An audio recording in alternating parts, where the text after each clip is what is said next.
Hello friends, welcome to my channel and thanks for watching this video. So we are going to discuss about Rocky Mountain Chocolate Factory and the ticker symbol is RMCF.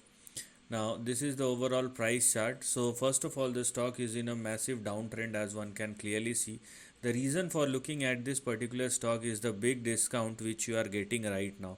But there comes the big risk because the stock must hold on to its level if you are looking at this particular trend or the price action. So first of all, we have 1.13 as our support and we have 0.85 as far as the stop loss is concerned. So make sure that you are not going below these levels, otherwise the downside may resume once again. That's number one.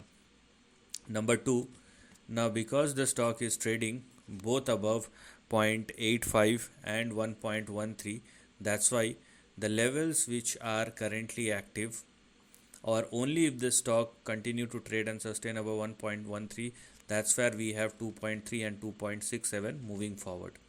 So this is something which we are going to look at as far as the two immediate targets, and after 2.67 you can go for 4 and then you have 6, and if you want to go beyond 6 then that requires further breakout, because after 6 this entire range will become active.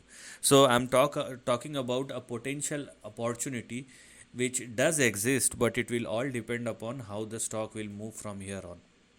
Right now only this part is active, and that's what you need to look at. After 6 2.7, this is the extension which we are going to look at moving forward as far as RM CF stock is concerned, but it will all depend upon how the stock will move going forward. Meanwhile, if you want to go beyond 6, then obviously wait for the breakout to happen. Also, these kind of moves are not certain or not, I would say, sustainable. So this is the end of the video. Thanks for watching.